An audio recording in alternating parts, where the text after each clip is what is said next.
Look into my eyes. When you see me on a show, when you see these fans, you know you've got the best in the damn world. This is the Wrestling Matters podcast where we stand up for professional wrestling. Here we fucking go! Well, enough is enough, and it's time for a change!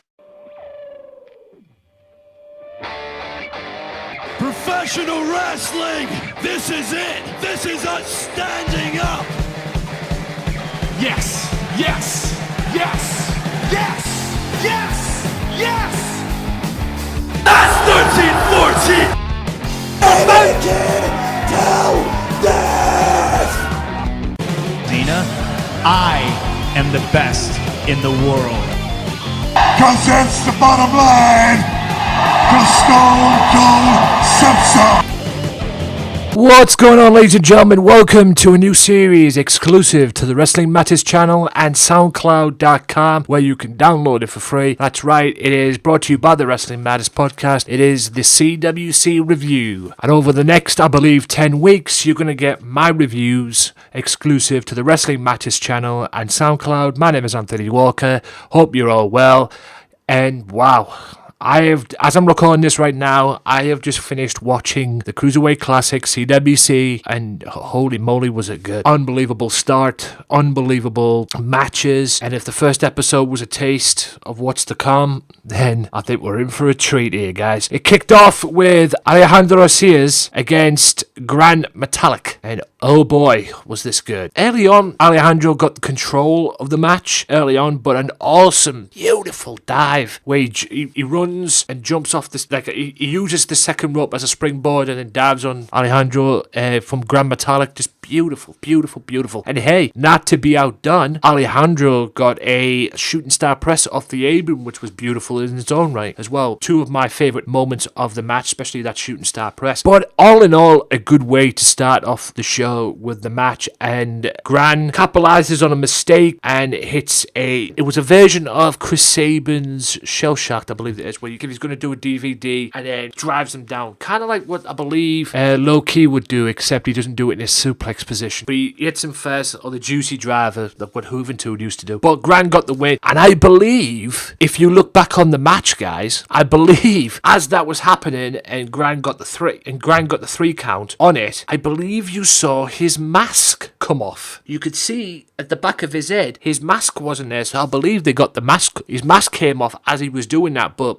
obviously they edited that bit out, and Gran moves on to the next round. HoHo Lun took on Ariya Daivari, and for those of you that don't know, yes, Ariya Daivari is the brother of Daivari, the guy who managed Great Khali and also managed Kurt Angle at one point, and if I remember correctly, he's a former X Division champion. Daivari showed in this match, it was a great match between the two. Daivari showed a vicious side of him, slowing Lund down, not allowing Lund to, use his aerial ability and everything, and pretty much dominated most of the match, if you ask me. But Lund fought back, and he got good stuff, some kicks and some good quickness as well in there, not going to Daivari, let Daivari trying to catch him and make him come to him, and he got the victory for it. You can't deny that. He won with a German suplex a la Mitsuharu Masara, I believe it is. German suplex got him the win, and he advances on to the next round. Clement Petiot, I hope I said that right.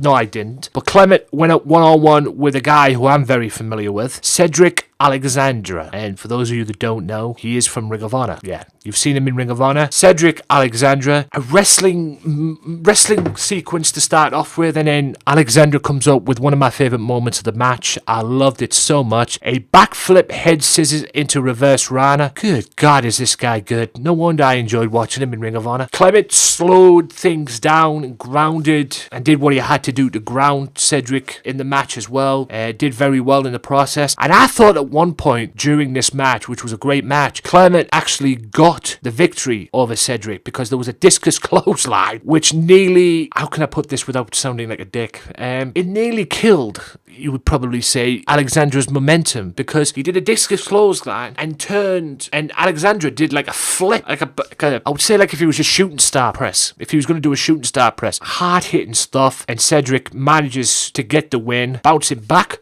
from that and hits a belly-to-back suplex into a backbreaker and gets the victory. Great counters, counter for counter. It looked like they knew each other well, and a great match nonetheless. But now we get, ladies and gentlemen, that's right, to the match that stole the damn show. Kota Ibushi against Sean Maluta. Holy moly, was this a hard-hitting match. Okay? Sean, earlier on, Kota's apparently known for his lethal kicks, and Sean felt one earlier on, which I don't think he liked. He can also wrestle as well, Ibushi. There's no question about that. Very good wrestler indeed. Very good stuff. Showed some technical wrestling as well with a T-bone suplex and that, and really showed some good stuff, no doubt. So he's not just known for his kicks going into this match, he's also known for some great technical wrestling as well. Ask Daniel Bryan on commentator. Sean hits a code breaker from the second rope, which totally bounced Kota out of the ring. Sean then does a somersault which nearly kills himself. He almost botches the thing. When you jump over, you're supposed to jump over, clear the top row, and land on your opponent on the outside. He didn't do that, but I think if it hadn't have been for the top row,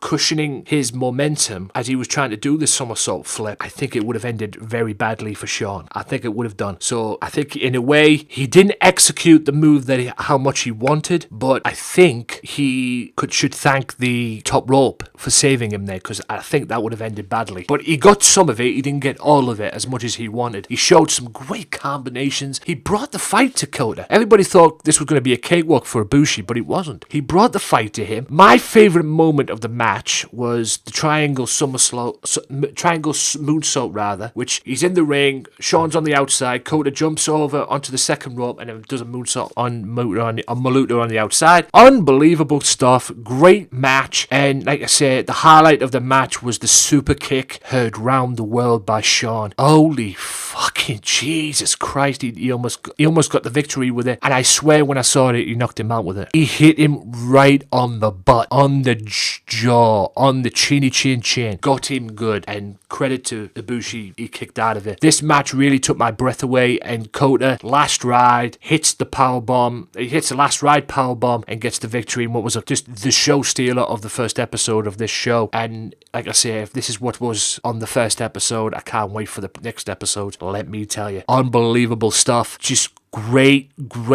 matches all around, and I believe now with Kota winning his match, he goes on, from what I got from the brackets, he faces Cedric Alexandra in the next round. That's a potential show stealer in its own right. That's why I love about this tournament, guys. That's why I love about this tournament. It's got mouth-watering matches that as a wrestling fan just make you slaver in excitement. And to the goofball who tried to put spoilers on Twitter, you can go fuck yourself, because I'll tell you this right now, you ain't spoiling this for me. You ain't spoiling this for me at all. And if anybody, going to help anybody who tries to spoil this for me, that's all I'm saying, because I'll tell you this right now, I am very much watching every single episode of the CWC, and as a wrestling fan, this is a dream, because I love this kind of wrestling. I love the cruiserweight, always love the cruiserweight, and there's a few people in this tournament rather, that, oh baby, it's a wrestling fan's dream. Let's just call it that. Anyway, ladies and gentlemen, that about wraps it up for this episode of the CWC review. There's going to be plenty more where this came from for the next upcoming weeks until this thing's over, so you're going to get it exclusive to the Wrestling Matters channel and SoundCloud.com, and maybe my website. I'll have to work on that as well, but you'll get it on this channel, the Wrestling Matters channel, as you're probably hearing it right now, as well as SoundCloud.